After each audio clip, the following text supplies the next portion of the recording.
Oi, queridos do sexto ano! Vamos dar continuidade ao nosso conteúdo. Eu quero que você pegue o seu livro 2 de Geografia. Hoje, no capítulo 6, a gente vai falar a respeito de por dentro da Terra. Como que ocorrem alguns movimentos, principalmente das placas tectônicas? Será que o nosso planeta ele sempre teve o formato que ele tem hoje? Será que os continentes estão exatamente, sempre estiveram na posição que estão atualmente? É sobre isso que iremos falar. Olha só! A Terra ela sofreu várias alterações durante o tempo. Há cerca de 5 bilhões de anos era parecida como uma bola de fogo em brasa.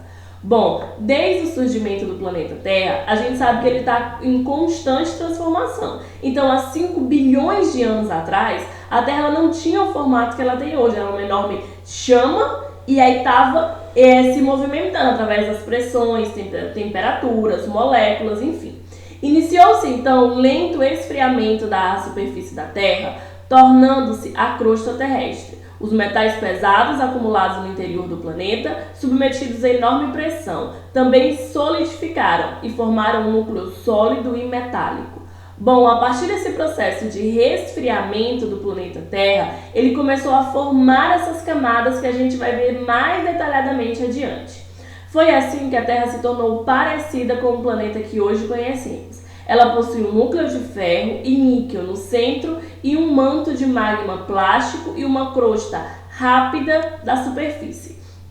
Olha só, baseado nesse movimento de resfriamento da Terra, a gente vai ver que ela começou a se destacar e a se diferenciar. Olha aí como que essas camadas tornaram-se após esse resfriamento. A gente tem o núcleo, que tem o núcleo interno e tem o núcleo externo.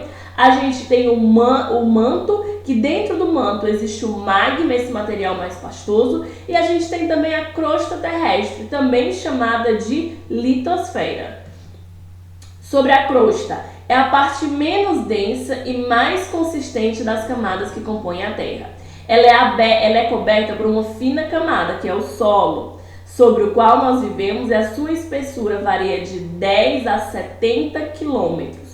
Ou seja, essa parte onde nós vivemos, onde existem as árvores, plantas, enfim, é sobre essa crosta terrestre, sobre esse solo, essa parte mais firme. E essa crosta ela também é composta por minerais. As rochas elas são agrupamentos de minerais, e esses minerais são elementos ou compostos naturais, como vocês podem ver na imagem. Bom, e o manto? O manto ele constitui 83% do volume e 65% da massa do nosso planeta. Está debaixo da crosta e apresenta um estado pastoso, como eu falei. A profundidade é de 2.000 km e varia a de 3.000 km e tem uma temperatura que chega até 3.500 graus Celsius. Tal material magmático está sempre em movimento. Pessoal, o que acontece? Essa parte do manto vai conter dentro o magma. E esse magma ele é submetido a altas pressões e temperaturas.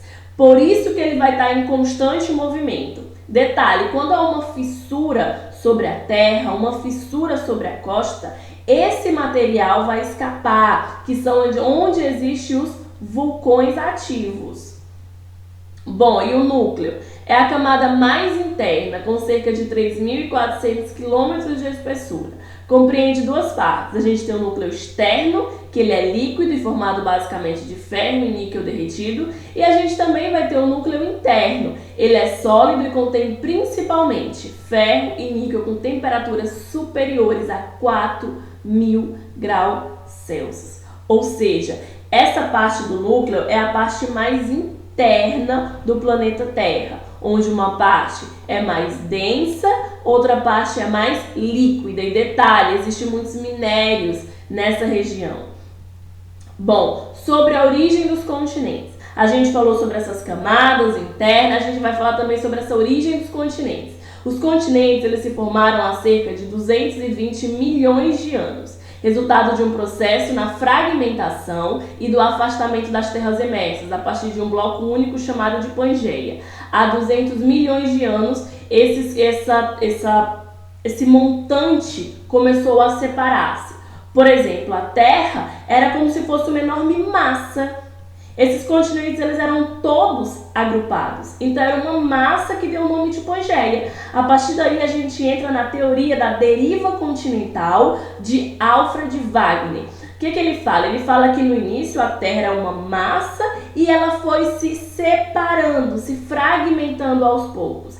Aí você me pergunta, professora, qual a prova que a gente tem disso? Por exemplo, na costa brasileira, no lado oeste, a gente vai ter alguns fósseis, tanto de animais como de plantas, enfim, que são muito parecidos ao que a gente tem na costa leste da África. Isso vai mostrar que um dia esses dois continentes estiveram próximos uns aos outros. Bom, a Pangeia, como eu falei para vocês, olha a imagem. Todos os continentes bem agrupados e aí depois foi separando-se e tornou-se em dois. Ou seja, era Laurásia e Gondwana. Eram os nomes que davam-se a essas duas massas, esses supercontinentes. Laurásia ficava ao norte, Gondwana ficava ao sul. Bom, esse processo, entretanto, ele não cessou. Sabe-se que os continentes eles continuam a separar-se numa velocidade de 5 centímetros por ano, permitindo imaginar que daqui a 50 bilhões de anos uma distribuição completamente diferente. Como sabemos, os continentes atualmente eles não estão parados, não estão estáticos, eles têm uma mínima movimentação, que a gente pode se ver anual de 5 centímetros, ou seja, que leva-nos a imaginar que daqui a um tempo eles vão ter uma configuração completamente diferente, como a gente conhece do mapa mundi.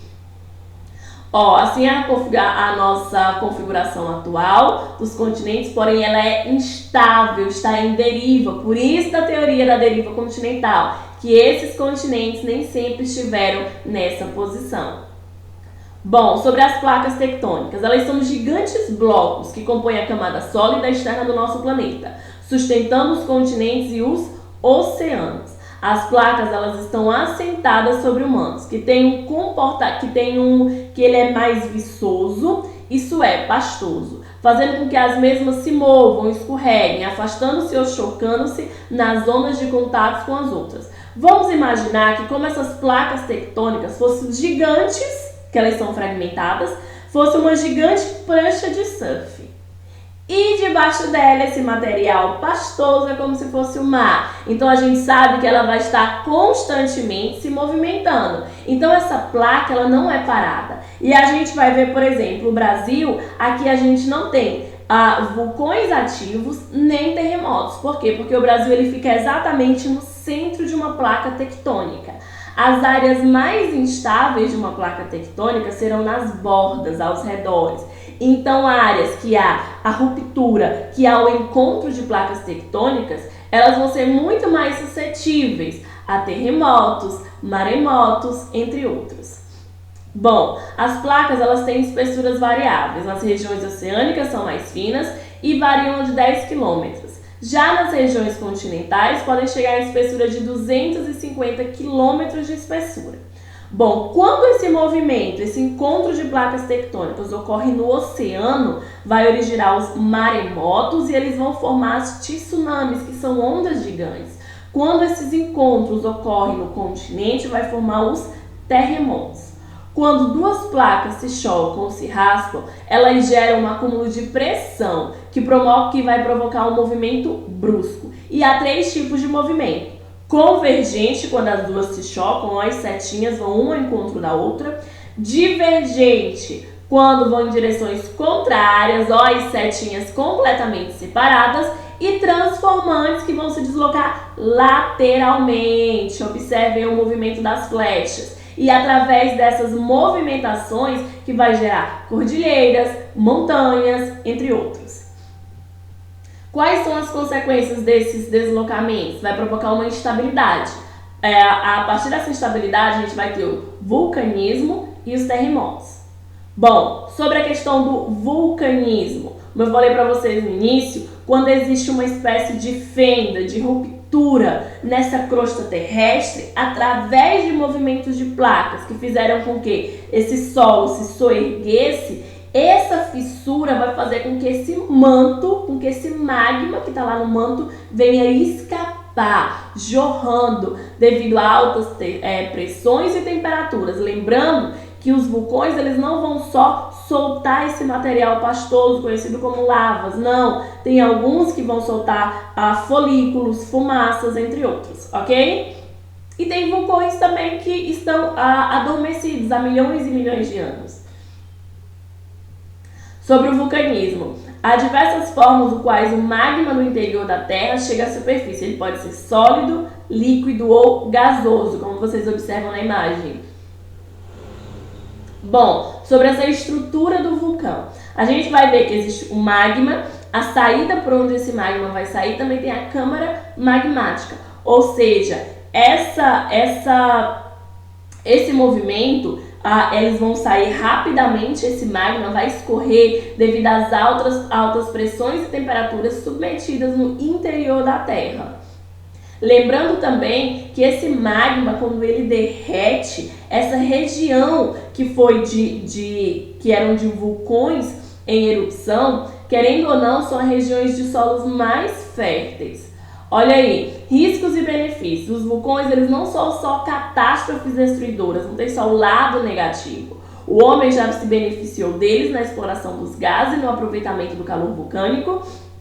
E o solo resultante da decomposição das lavas é muito rico em nutrientes para a plantação. Bom, sobre esses abalos sísmicos ou terremotos. Os terremotos são vibrações produzidas na crosta terrestre quando as rochas saem do lugar de forma súbita. Essa vibração ela vai se originar na profundeza da crosta terrestre e a vibração ela vai se propagar pelas rochas por meio de ondas sísmicas. Bom, aí a gente vai ver dois termos, que é o hipocentro e o epicentro. O hipocentro é o ponto onde vai se iniciar o terremoto. É como se fosse um foco e fica lá dentro mesmo, lá embaixo na crosta terrestre. Já o epicentro é o ponto já na superfície, onde vai se manifestar. E esses abalos sísmicos, os terremotos, eles são medidos através dos sismógrafos, são os aparelhos que medem as ondas sísmicas. E a instabilidade é dada pela escala Richter, que mede a quantidade de energia liberada em cada terremoto. Por exemplo, no noticiário a gente ouve falar, lá no Japão teve um terremoto que ele pontuou na escala 8, na escala Richter, chegou à pontuação 8. Ou então 5, 6, ou seja, é o número que é dado devido à intensidade desse abalo sísmico, que a gente sabe que essas regiões que sofrem terremotos são regiões que são completamente, esses terremotos, eles destroem cidades inteiras devido a essas vibrações. Bom, nós ficamos por aqui. No livro de vocês vão encontrar falando bem mais sobre as placas tectônicas e cada uma delas existentes. Não esqueçam de assistir também a videoaula da plataforma SAIS. Qualquer dúvida, eu tô aqui. E eu vou deixar uma atividadezinha aqui para vocês fazerem.